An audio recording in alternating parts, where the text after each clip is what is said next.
Hello and welcome into another episode of Locked On Wolves. Today on the show, it's the post-game pod for the Timberwolves' double-digit win over the Washington Wizards. It was dicey there for a bit, with the Wolves even trailing to the worst team in the NBA late in the third quarter, but they pulled away, won by 14.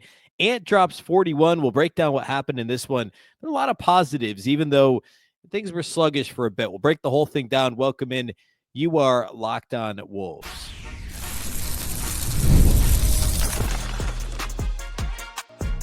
You are Locked On Timberwolves, your daily Minnesota Timberwolves podcast. Part of the Locked On Podcast Network, your team every day. Hello and welcome to the Locked On Wolves podcast, part of the Locked On Podcast Network, your team every day. My name is Ben Beecken. I'm the host of Locked On Wolves. Today's episode is sponsored by Game Time. Download the Game Time app, create an account, and use the code LOCKEDONNBA for $20 off your first purchase. Happy Tuesday, everybody. It is a victory Tuesday as the Wolves beat the Washington Wizards, getting back on the right track after seeing another three-game winning streak end over the weekend. The Wolves now have a winning streak of one after hanging on to beat the lowly Washington Wizards by 14 points on Monday.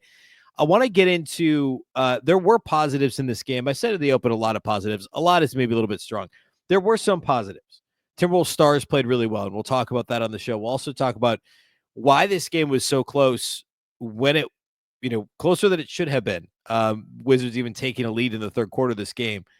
So we'll get into all that today. We'll do studs and duds, and we'll talk about, both sides of the coin. This is one of those where, the Wizards played pretty well for a really bad team on the second night of a back-to-back, and the Wolves had some stretches where they didn't play well, and that meant this was a closer game than it should have been. And then finally, the talent kind of pushed through in the fourth quarter. So we'll break the whole thing down in the show today. Big thank you off the top for making Locked On Wolves your first listen every day. Of course, this show is free and available everywhere. That includes YouTube as well as all of your favorite audio platforms. Wherever you like to listen to podcasts, you can find Locked On Wolves. You can also watch on the Locked On Sports Minnesota app on both Roku and Amazon Fire TV. And a reminder, you can subscribe to the daily Locked On Wolves newsletter. Head over to LockedOnDaily.com. It's one stop for ultimate team and league coverage delivered right to your inbox every day, Monday through Friday. Again, sign up for free now at LockedOnDaily.com. All right. So the Wolves come into this game, of course, losing on Saturday. Washington's lost a bunch of games in a row. They had just lost the night prior. And Wizards came into this game with a 6-31 record, the worst record in the NBA. And again, the Wolves with the rest advantage as well. Obviously, the game in Washington, but a game the Wolves should have won fairly easily. And yeah, they ended up winning by 14, which is, for all intents and purposes, fairly easily when you look at the score. There was a minute and a half of garbage time at the end. However, the Wolves were only up by 4 points at halftime. They actually trailed briefly in the third quarter and needed this kind of Herculean effort from Anthony Edwards to put the Wizards away in the fourth quarter. And there were a lot of things about this game on both sides of the ledger in terms of really good and really bad. Let's start with some of the issues. Once again, turnovers were a major problem for Minnesota.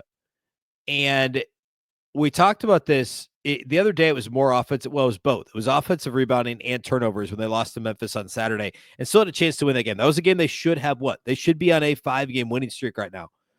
But the Memphis loss was because of all of the offensive rebounds. I think they gave I think Memphis had 25 more shot attempts in that game on Saturday than Minnesota did. And it was mostly due to offensive rebounds and then also live ball turnovers. The offensive rebounding wasn't as big of a problem against the Wizards. In fact, the Wolves had actually 6 more offensive rebounds than the Wizards, 14-8 in the offensive rebounding category. But Minnesota turned it over 7 times more than the Wizards in this game. They had 18. Actually, hang on. That's in the box score turnovers. How many total turnovers do they have? The Wolves had 19 turnovers in this game. That's far too many for the Wolves to have against a Wizards team that is as bad as they are. And, according to Cleaning the Glass, like, the Wizards are the league's worst offense. They're also the league's worst defense. Offensively, the Wizards have a worse turnover rate than Minnesota. Minnesota's 23rd in the league, 16.1%. Wizards are 25th, 16.3%. But the Wolves turned it over 8 more times than Washington in this game. The Wizards actually attempted 3 more threes than Minnesota and made 3 more threes than Minnesota. The big difference was overall rebounding, the Wolves cutting off second chance opportunities for the Wizards, which didn't seem like it was going to end up that way, but the Wolves ended up being a plus 19 on the glass and again, plus 6 offensive rebounding. Minnesota also more than doubled up Washington at the free throw line in terms of attempts. They had 2.5 times as many makes. Washington was 9 for 15 from the free throw line. Those were the biggest differences in this game. But early on, especially, well, actually, really throughout, it was turnovers. I mean, even Ant, who was really good in this game, had 7 turnovers of his own. Dante DiVincenzo had 3, Julius Randle had 3, and the Wolves as a team had 18 turnovers to only 20 assists. So it was a lot of iso ball. It was a lot of Ant going to work. It wasn't. The Wolves had some fast break opportunities because the Wizards were also pretty sloppy at times. And actually, it felt like the Wolves had more than 18 fast break points in this game. But they didn't have very many assisted baskets in the half court. Early in the game, first quarter, Minnesota just missed a lot of threes, like relatively open shots. And there wasn't much urgency. There was a clear lack of urgency for Minnesota early, and it's human nature. It's somewhat to be expected against a team like Washington. The Wolves kind of expected the Wizards to lay down, roll over, and let the Wolves win. Thankfully for Minnesota, the defense was pretty on point early, and the Wizards helped by not making shots.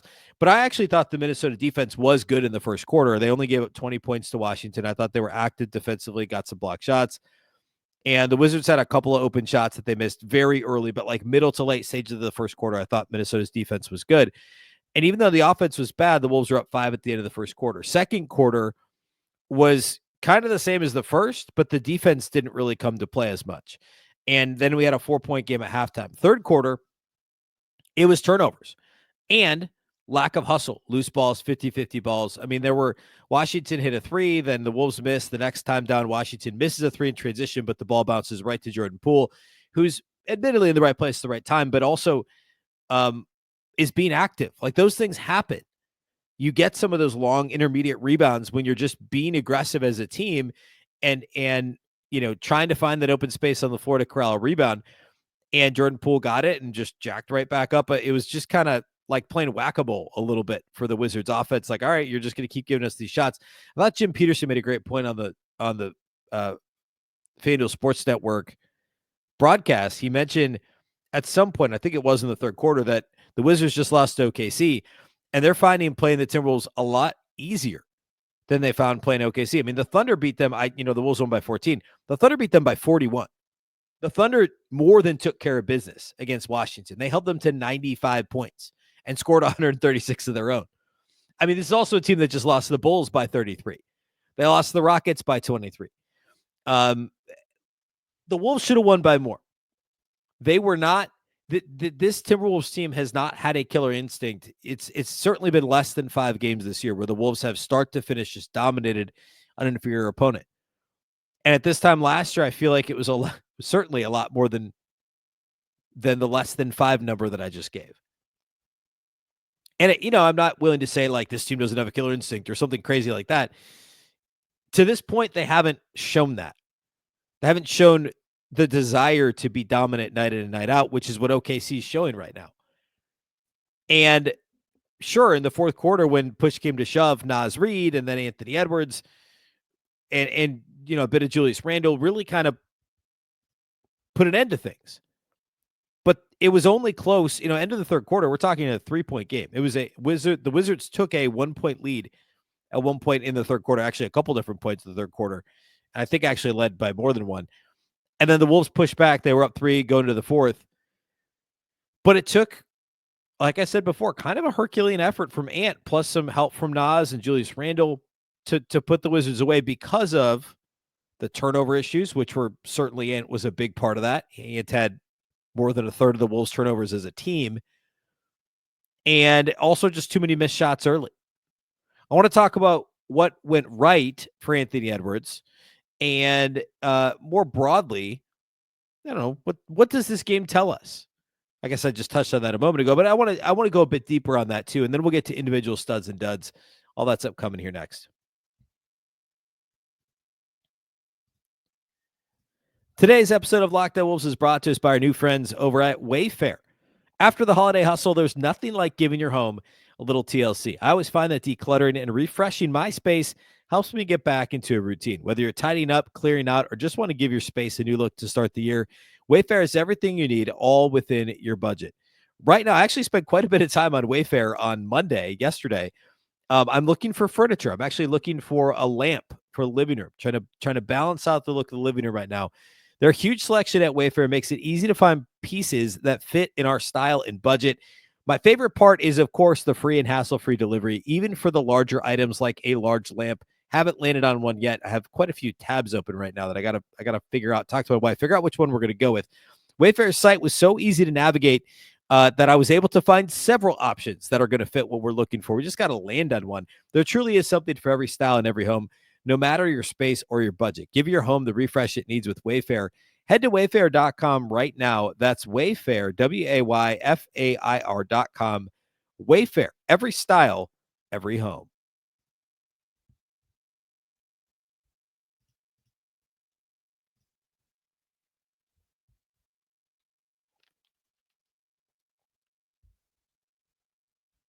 All right. So I struggle with taking a look at this game. Yes, the Wolves should have won by more against an inferior team. It really is, going back to what I said a minute ago, my only real concern here is that it's some of the same problems that we've been talking about. Again, rebounding wasn't as big of a deal. It's not as much they only beat a bad team by 14. It's more that it's the same problems. It's the turnover problem that just won't go away. And that was a problem in that it allowed the Wizards to hang around in this game. But guess what? It was a bigger problem against good teams that ended up beating the Timberwolves. Obviously, the OKC game a couple of weeks ago. I think the Pistons game was another high turnover game. It was an issue against the Pelicans, and it led to them falling behind against another bad team. Ultimately, they won that game by 7. It was obviously an issue on Saturday against the Grizzlies. Against good teams, these issues are not easily overcomable, if you will, late in games. They're not easy to overcome against good teams. They're just not.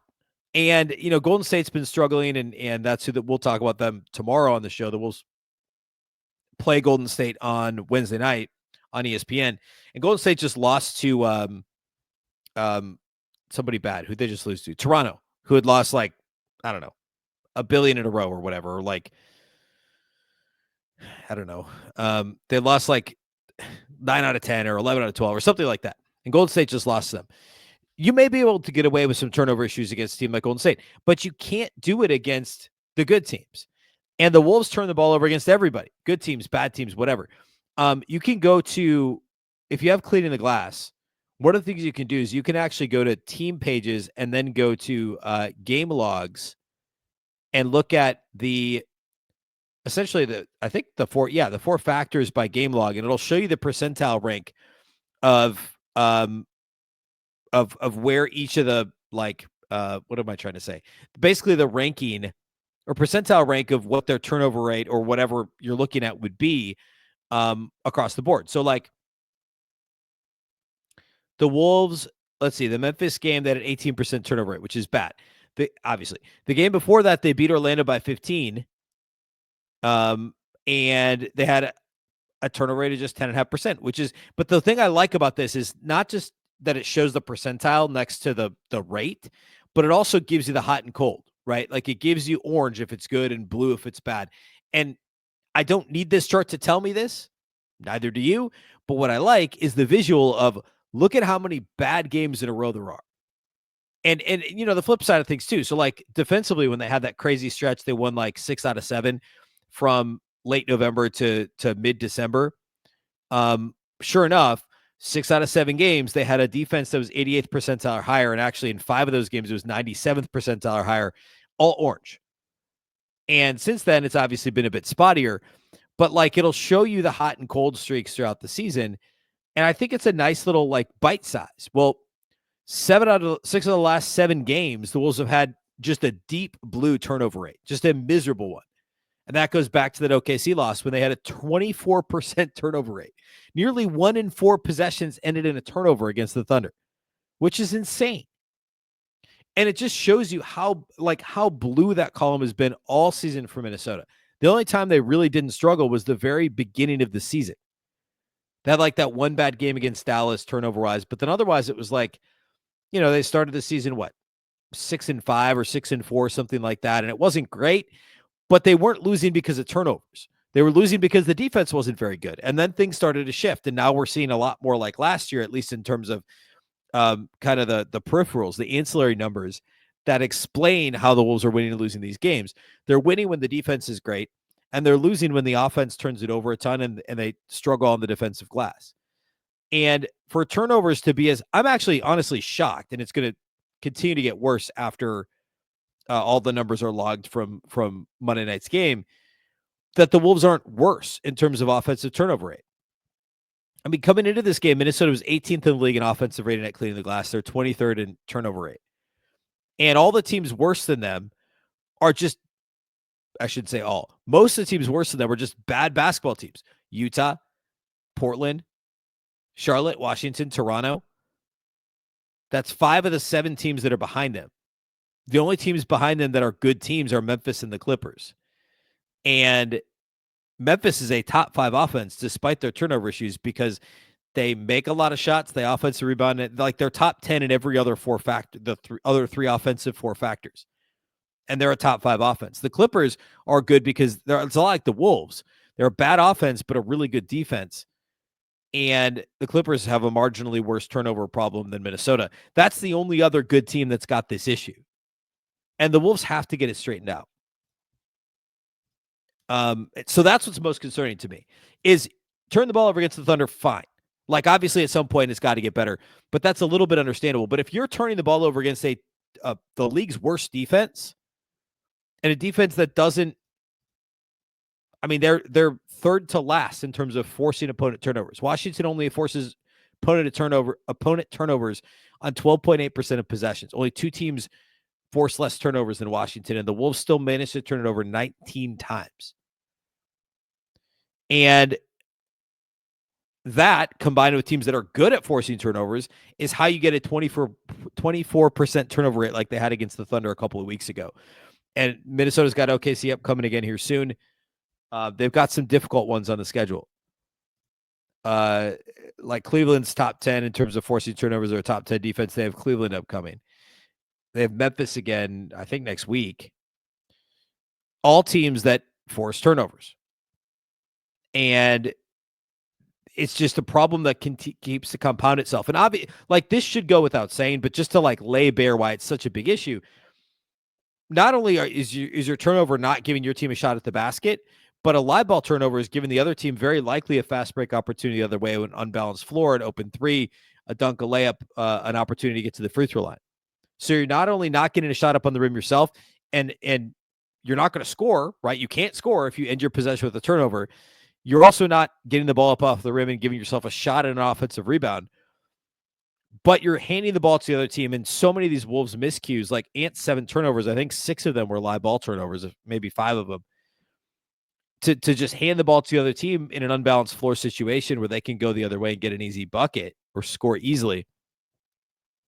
That's doubly harmful. And that continues to be an issue the Wolves can't get away from. Looking at some of these upcoming games, like they play Golden State later, Wednesday. Golden State does not force a ton of opponent turnovers. I take that back. I thought they were a little bit lower than this. They're actually 11th in the league, so they do a little bit force opponent turnovers. So that's going to be something to pay attention to. And then we have some of those other teams I mentioned. Cleveland and Memphis would be let's see, the Knicks are 1 game in between there. And the Knicks are more middle of the pack. They're 18th in terms of opponent turnover rate. But then you get into the Cleveland, the Memphis game, then Dallas, Denver, Atlanta forces turnovers. Like, it's a tough schedule.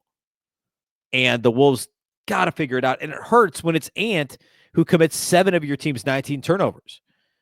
So many of them in this game were really unforced. We'll talk about that here in a minute. I want to close those studs and duds. That's what we'll do here next.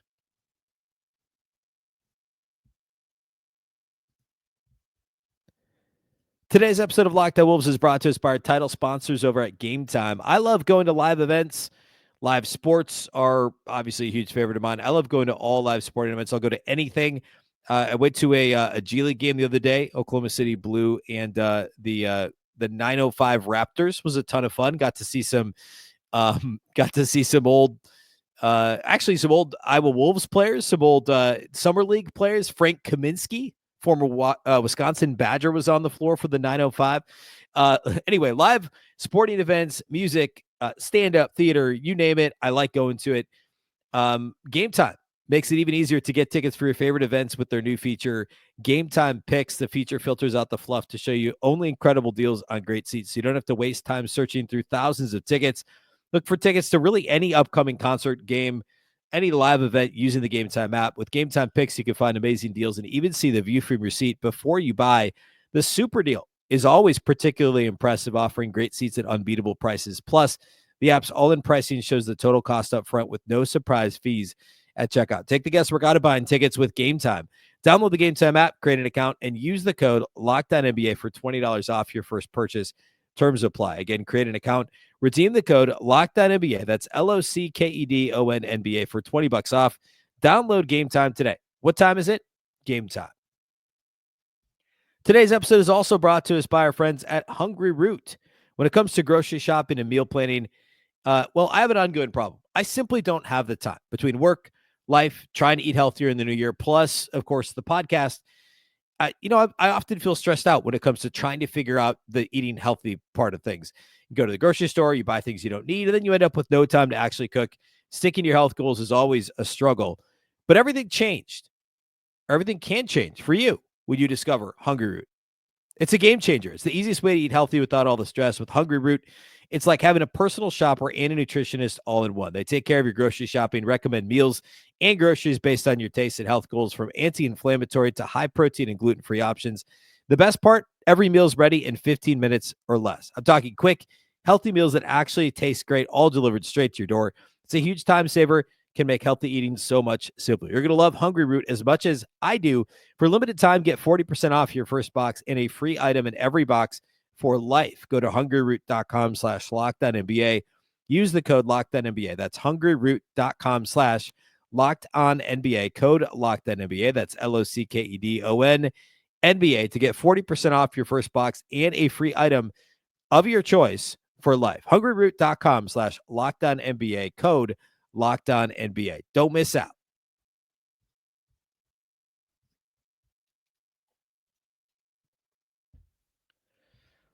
All right, let's talk individual studs and duds, and then we can be done talking about the Wizards. By the way, I thought Alex Sarr I thought he was intriguing in this game. He had a couple of nice threes that he made, 13 and 5, obviously the second overall pick in this year's draft. I thought he looked the part of a role player, which frankly is kind of what I thought he was as a prospect. And I think he could be a really good role player, but obviously very raw. Jordan Poole is Jordan Poole. 20 points on 21 shots, 5 turnovers to 4 assists. Exactly what you'd expect from Jordan Poole. Kyle Kuzma, after struggling recently, had a big game. He was a major part of that third quarter push from Washington. Keyshawn George, I liked him in the draft. He had a nice game off the bench for them too. Pretty interesting roster, we'll call it, for the Washington Wizards. For the Wolves, I have to give Ant a stud, even though he had the 7 turnovers, because he shot the basketball well. And he, of course, is the reason they won. The Wolves won because their stars played well. Ant had 41, 7 and 6, 3 steals and a block. He did have the 7 turnovers, 14 to 25 shooting and 5 of 11 on threes. He struggled early, like early first quarter. He was part of the problem for Minnesota.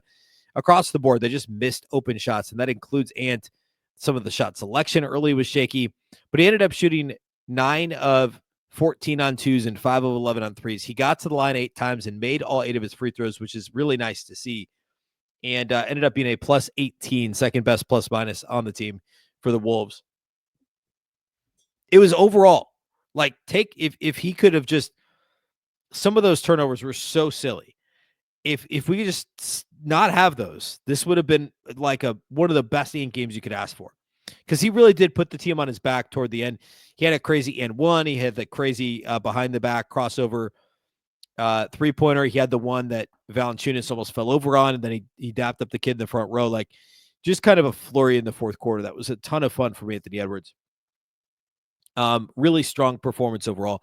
Julius Randle, like I said, stars were stars in this game. Randle had 20 and 10, and if it wasn't for Ant's fourth quarter flurry, that's what we'd be talking about. And I probably should have mentioned it sooner. He struggled a little at the free throw line, didn't make a three, but second straight game where I look at this and I say, I wish he would have shot more threes and made more threes. But like 20 points on 15 shots and a double-double from Julius Randle, sign me up. I said the same thing after the game the other night. I think it was the Memphis game. I'm going to look at his game log real quick. I'm pretty sure it was. No, it was 2 games ago. It was the win over Orlando where he had 23 and 10. And I think he was like 2 of 6 on threes or something like that. And I was like, 1 of 3 on threes. And I said the same thing. I was like, hey, look, I love him to make more threes. I love him to take more threes than 3. But 23 and 10 will take that. He went 18, 8, and 8 in the loss against Memphis. And now this time he goes 20, 10, and 3 with, over 50% shooting from the field. Didn't make any threes. But like another good Julius Randle game. Like we're talking, 4 in a row and 6 out of 8 games where he's played really, really well. Strong Julius Randle game once again for Minnesota. And it's hard to like take a half step back and try and conceptualize, like, is he really getting that much more comfortable now? What's changed? Why is this? I do think there's something to him and Rudy playing better together. And I also talked about the other day on the show how Randle and Conley have not played great together. Well, the Wolves are now 4-1 since they moved Conley to the bench. And that Clippers game, the very first one, Randle was not good. He had 5 points, had 10 shots.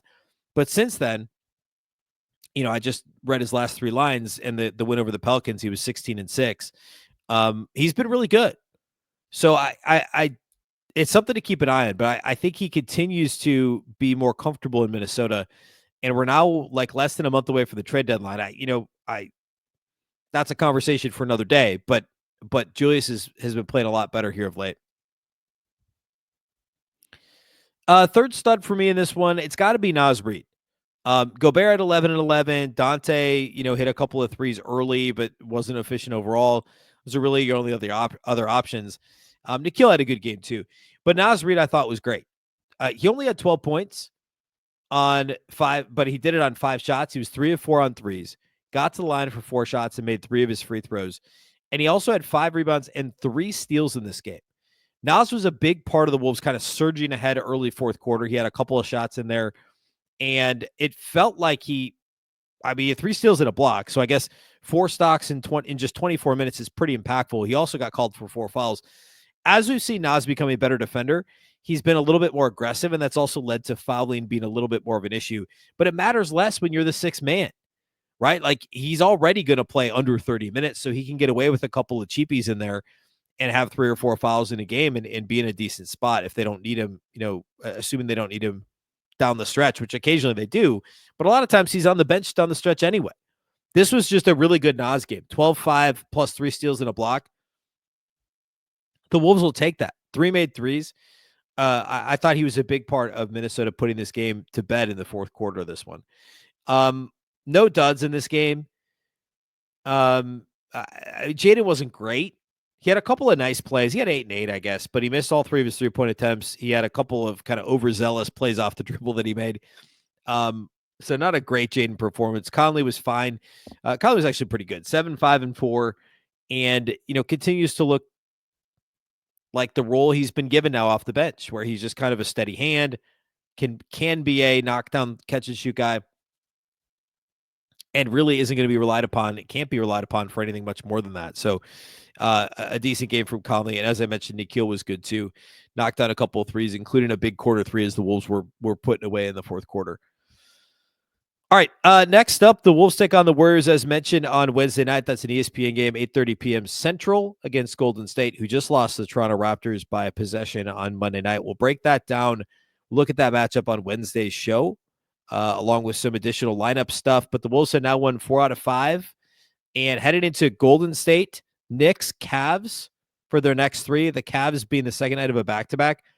A pretty rough stretch, pretty difficult series of matchups. I know Golden State's now under 500, but it's never easy to play Steph Curry. And also, by the way, I mean, the Wolves just lost 2 out of 3 to them, in December. This is the fourth and final regular season game against Golden State, and they've lost their last 2 against the Warriors. So far from an easy one for Minnesota.